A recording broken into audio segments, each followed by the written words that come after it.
자마 전투에서 패한 한니발과 그에게 승리를 거둔 로마의 장군 스키피오가 우연히 만났다. 우리 시대의 가장 뛰어난 장수는 누구라고 생각하십니까?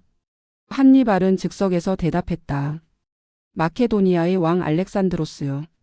페르시아의 대군을 소규모 군대로 무찔렀을 뿐만 아니라 인간이 생각할 수 있는 경계를 훨씬 넘어선 지방까지 정복한 업적은 실로 위대하다고 밖에는 말할 수 없소. 그럼 두 번째로 뛰어난 장수는 누굽니까? 에페이로스의 왕 피로스요. 그는 우선 병법의 대가요. 그리고 수경지 건설의 중요성을 처음으로 인식한 사람이기도 하오. 그렇다면 세 번째로 뛰어난 장수는 누구라고 생각하십니까? 그건 물론 나 자신이요. 스키피오는 이 말에 저도 모르게 미소를 지으며 말했다. 만약 그대가 자마에서 나한테 이겼다면? 그렇다면 내 순위는 피로스를 앞지르고 알렉산드로스도 앞질러 첫 번째가 되었을 거요. 알렉산드로스 대왕이 그 천재성과 열정을 서방에 쏟았다면 어떻게 되었을까? 로마사를 쓴 티투스 리비우스는 다음과 같이 이야기한다. 첫째, 알렉산드로스 대왕의 군대에는 지휘관이 대왕 한 사람뿐이었지만 같은 시기에 로마군에는 적어도 11명의 뛰어난 지휘관이 있었다. 둘째, 로마군의 엄정한 규율은 알렉산드로스 군대의 규율과 비교해도 전혀 손색이 없었고 더 전통이 있었다. 셋째, 대왕의 뛰어남은 인정하지만 로마군은 다리우스 왕이나 인도 병사들과 다르게 사치하지 않았다. 넷째, 대왕 개인이 아무리 뛰어나다 해도 효율적으로 기능을 발휘하는 조직의 최종적인 승리를 거둘 수는 없다. 다섯째, 로마의 중무장 보병군단은 기동성이 뛰어나고 즉각 전술 전환할 수 있는 유연성이 있다. 여섯째, 자국 영토 안에서 싸울 수 있는 로마군이 유리하다. 마지막 일곱째, 로마군의 전통은 전투의 패배가 전쟁의 패배로 이어지지 않는 것이 특징이었다. 카이사르는 빚이 소액일 때는 채권자가 강자이고 채무자는 약자이지만 액수가 늘어나면 많은 빚은 채권자에게 골칫거리가 된다는 점을 이용합니다. 떼었다고 체념하기에는 액수가 너무 많기 때문입니다. 따라서 채권자는 채무자가 파산하지 않도록 계속해서 지원할 수밖에 없습니다. 그의 저서 내전기를 보면 다음과 같은 내용이 나옵니다. 카이사르는 대대장이나 백인 대장들한테 돈을 빌려 병사들에게 보너스로 주었다. 이것은 일석이조의 효과를 가져왔다. 지휘관들은 돈을 못 받는 사태가 벌어지지 않도록 열심히 싸웠고 총사령관의 선심에 감격한 병사들은 전심전력을 기울여 용감하게 싸웠기 때문입니다. 공공도로 보수나 검투사 시합 등 공적인 일에도 빚진 돈을 사용하였다고 합니다. 후세 연구자들 가운데 한 사람은 이렇게 말했습니다. 율리우스 카이사르는 남의 돈으로 혁명을 해냈다고.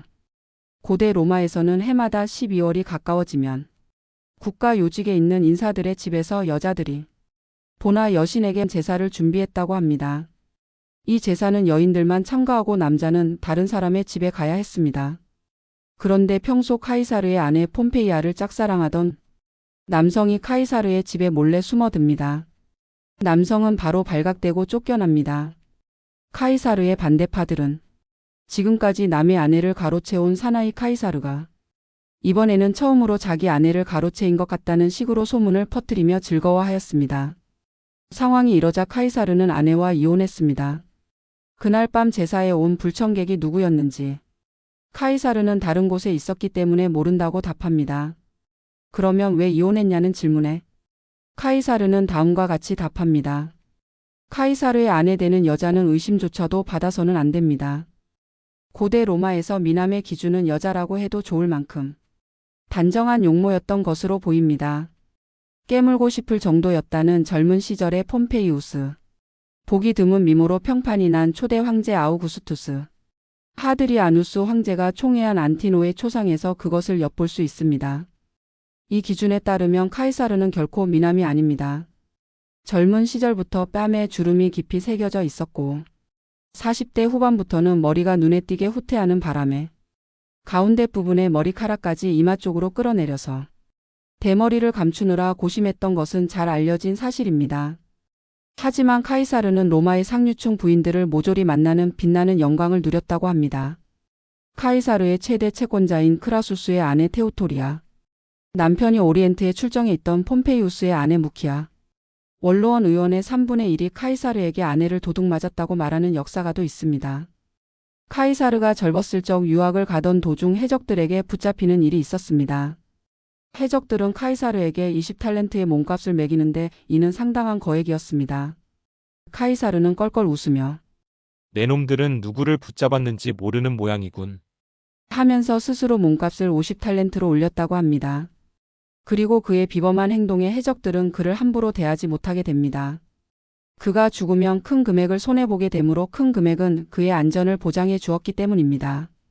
그는 해적들의 무술 훈련이나 오락에 참가하고 언젠가는 내 놈들을 목졸라 죽여버리겠다고 했는데도 해적들은 농담으로 생각하고 웃었다고 합니다. 몸값을 지불해 자유가 된 카이사르는 해적 소탕에 성공합니다.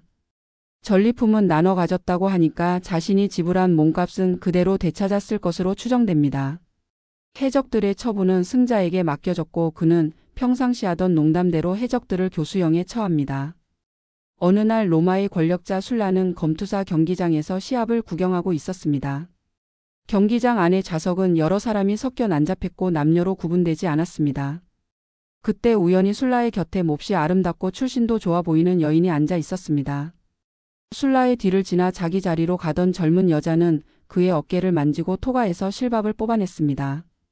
그리고는 그 실밥을 들고 그대로 자기 자리로 가버렸습니다.